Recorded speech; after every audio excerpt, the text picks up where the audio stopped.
नमस्कार, जय श्री राधे राधे। आपका हमारे इस विधिवत ज्ञान चैनल में स्वागत है। आज हम आपको सावन में आने वाले मंगलवार के दिन मंगला गौरी व्रत की जानकारी विस्तार से देने जा रहे हैं। मंगला गौरी व्रत सावन के हर मंगलवार को मनाया जाता है। महिलाओं को सावन मास में इस व्रत का संकल्प धारण करना चाहिए। सुबह स्नान आदि करके निवृत्त हों, उसके पश्चात मंगला गौरी की मूर्ति या उसके अभाव में फोटो को लाल कपड़े में लपेटकर लकड़ी की चौकी पर रख दें। इसके पश्चात गेहूं के आटे की एक दिया बनाकर इस दिए में 16-16 तार की 4 बत्तियां रखी जाती हैं। अब आप जाने विधि। पटे पर लाल कपड़ा और सफ़ेद कपड़ा रखें। सफ़ेद कपड़े पर चावल 9 ढेरी और लाल कपड़े पर 16 ढेरी गेहूं की बना लें और उसी पटे पर चावल रखकर गणेश जी की स्थापना करें। दूसरी ओर गेहूं रखकर कलश स्थापित करें और जल रखें। कलश में आम की एक पतली शाखा भी डाल लें। इसके पश्चात चौमुखी दीपक बनाकर 16-16 तार की 4 बत्तियां बनाएं। फिर पूजन करने का संकल्प करें। फिर सबसे पहले गणेश जी का पूजन करें। उन पर पंचामृत, जनेऊ, चंदन, रोली, सिंदूर, सुपारी, लौंग, पान, चावल, फूल, इलायची, बेलपत्र, फल, मेवा और मोदक के साथ दक्षिणा चढ़ाएं और उनकी आरती उतारें। इसके बाद कलश का पूजन करें। एक कटोरी में गेहूं का आटा रखकर उस पर सुपारी और दक्षिणा रखकर उसे आटे में दबा दें। फिर बेलपत्र चढ़ाएं और जिस तरह गणेश जी का पूजन किया उसी प्रकार कलश का भी पूजन करें।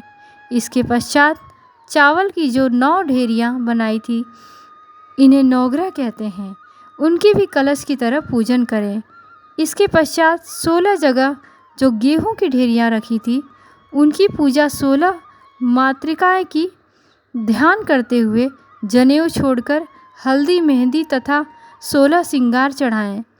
फिर मंगला गौरी की मूर्ति को जल, दूध, दही से स्नान कराकर वस्त्र आदि पहनाकर रोली, चंदन, सिंदूर, मेहंदी एवं काजल लगाकर 16 प्रकार के फूल, पत्ते, माला चढ़ाएं। फिर मेवे, सुपारी, प्रसाद चढ़ाएं एवं कंघी, सीसा, चूड़ियाँ चढ़ाएं।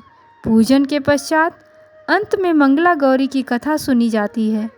मंगला गौरी को 7 तरह का अनाज चढ़ाया जाता है और हर चीज़ को 16-16 चढ़ाने का बहुत ही महत्व है।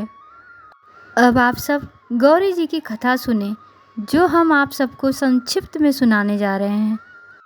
प्राचीन काल में सरस्वती नदी के किनारे बसी हुई बिमलापुरी के राजा चंद्रप्रभ ने अप्सराओं के आदेश अनुसार अपनी छोटी रानी विशालाक्षी से यह व्रत करवाया था, किंतु बड़ी रानी मदान्विता ने क्रोधवश व्रत का डोरा तोड़ डाला और पूजन की निंदा की। इस परिणाम स्वरूप वह विक्षिप्त हो गई और आम्र सरोवर एवं ऋषिगणों से पूछने लगी, गौरी कहाँ है, गौरी कहाँ है। अंत में गौरी जी की कृपा होने पर वह पूर्व अवस्था को प्राप्त हुई और सदैव व्रत करके सुख पूर्वक रहने लगी। धन, धान्य, सुख, सौभाग्य और संतान की प्राप्ति हुई। बोलो गौरी मैया की जय। कथा सुनने के बाद 16 तार की बत्ती बनाएं और चौमुखी दीपक बनाकर जलाएं। फिर कपूर से आरती उतारें और 3 परिक्रमा करें। फिर सासू जी के पैर छूकर 16 लड्डू का बायना दें और ब्राह्मणों को दक्षिणा सहित भोजन कराएं। इस दिन एक ही अन्न को भोजन में ग्रहण करें। इस व्रत में नमक वर्जित है। दूसरे दिन किसी नदी या तालाब में गौरी जी का विसर्जन करना चाहिए और अगर शक्ति अनुसार 16 सुहागने को भोजन कराएं और 16 श्रृंगार कराएं। इस व्रत के करने से 7 जन्मों तक सुख सौभाग्य बना रहता है। पुत्र आदि के साथ संपदा बनी रहती है। हमारा सभी स्त्रियों से निवेदन है कि इस व्रत को अवश्य करें और माँ गौरी की कृपा अवश्य पाएं। इसी प्रकार आप सबको हमारे चैनल पर दी गई जानकारी अच्छी लगती है तो इसी तरह की और जानकारी जानने के लिए आप सभी हमारे इस विधिवत ज्ञान चैनल से जुड़े रहें और लाइक, शेयर और सब्सक्राइब करना न भूलें। धन्यवाद। जय श्री राधे राधे।